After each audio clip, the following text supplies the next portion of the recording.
ഭാവി പ്രവർത്തനങ്ങളെ ഏകോപിപ്പിക്കാൻ CJP core committee യോഗം ഇന്ന്. അഭിജിത് ദീപ്കെയുടെ പൂനെ സംഭാജി നഗറിലെ വീട്ടിലാണ് നിർണായക യോഗം നടക്കുന്നത്.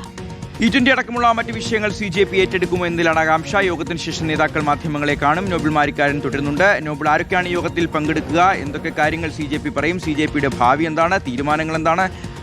രാജ്യമാകെ അവരുടെ ഒരു പര്യടനം ഉണ്ടാകുമോ? സംസ്ഥാന തലത്തിലെ വിഷയങ്ങൾ ഏറ്റെടുക്കുമോ? E20 ഏറ്റെടുക്കുമോ? അങ്ങനെ ഒരുപാട് ചോദ്യങ്ങൾ. അതോടൊപ്പം ഈ CJP നേതാക്കളെ തിരഞ്ഞു പിടിച്ചുകൊണ്ട് കേന്ദ്ര സർക്കാർ വേട്ടയാടുന്നു. അഭിജിത് ദീപ്കയെ പോലും വെറുതെ വിടുന്നില്ല എന്നുള്ള പരാതിയും അവർക്കുണ്ട്. ഇതിലെല്ലാം ഈ മാധ്യമ സമ്മേളനത്തിൽ മറുപടി പ്രതീക്ഷിക്കാമോ നോബിൾ?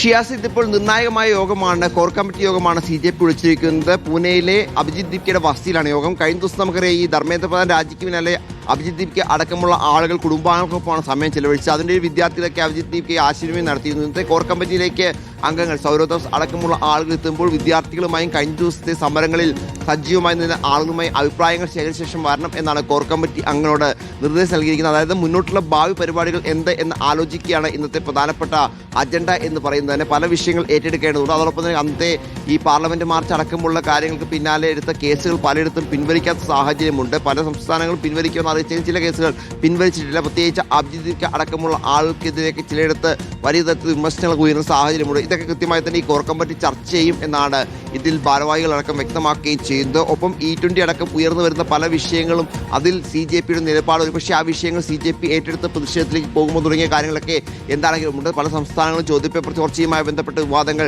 തുടരുകയും ചെയ്യുന്നുണ്ട്. ഈ കാര്യങ്ങൾ കൃത്യമായി തന്നെ കോർ കമ്മിറ്റി ചർച്ച ചെയ്തുകൊണ്ട് ഭാവി പരിപാടികൾ ഇന്ന് പ്രഖ്യാപിക്കും എന്നാണ് നമ്മൾ പ്രതീക്ഷിക്കപ്പെടുന്നത്. ഒരുപക്ഷെ മറ്റേതെങ്കിലും പ്രതിഷേധവുമായി ഉടൻ തന്നെ CJP രംഗത്തേക്ക് വരുമെന്നടക്കമുള്ള കാര്യങ്ങൾ ആകാംക്ഷയെ തുടരുകയും ചെയ്യുന്നു. കാരണം കഴിഞ്ഞ ദിവസങ്ങളിൽ ദില്ലിയിലേക്കാണെങ്കിൽ പോലും E20 പെട്രോളുമായി ബന്ധപ്പെട്ടുകൊണ്ടുള്ള വലിയ പ്രതിഷേധങ്ങളൊക്കെ പല സംഘടനകളുടെയും ഭാഗത്ത് ഉണ്ടായതാണ്. കോക്രോച്ച് ജനതാ പാർട്ടി കൂടി ഈ പ്രതിഷേധത്തിന്റെ ഭാഗമാവുകയാണെങ്കിൽ അത് വലിയ തരത്തിൽ വലിയൊരു പ്രക്ഷോഭമായി മാറും എന്നൊരു ചിന്തയൊക്കെ അത്തരത്തിലുള്ള ആശയങ്ങളൊക്കെ പുറത്തേക്ക് വരുന്നുണ്ട്. അതുകൊണ്ടൊക്കെ ആ വിഷയം കൃത്യമായി തന്നെ ചർച്ച ചെയ്തുകൊണ്ടായിരിക്കും CJP എന്തായാലും മുന്നോട്ട് പോകുക. നിലവിൽ പ്രധാനപ്പെട്ട വിദ്യാർത്ഥികൾ അടക്കമുള്ള ആളുകളിൽ നിന്ന് ശേഖരിച്ച വിവരങ്ങളുടെ അടിസ്ഥാനത്തിലാണ് ഇന്നത്തെ കോർ കമ്മിറ്റി യോഗം എന്നാണ് വ്യക്തമാക്കുന്നത്. അതിനുശേഷം മാധ്യമങ്ങളെ അഭിജിത് ദീപ്കെ അടക്കമുള്ള ആളുകൾ കാണും. ആ ഘട്ടത്തിലായിരിക്കും എന്തായിരിക്കും ഇനി ഒരു ഭാവി പരിപാടി എന്നതിനെക്കുറിച്ച് ഒരു വ്യക്തത തരികയുള്ളൂ എന്ന് നമ്മൾ മനസ്സിലാക്കുന്നു. ഷിയാസ്, ശരി, നോബിൾ മാരിക്കാരനാണ് വിവരങ്ങൾ നൽകിയത്.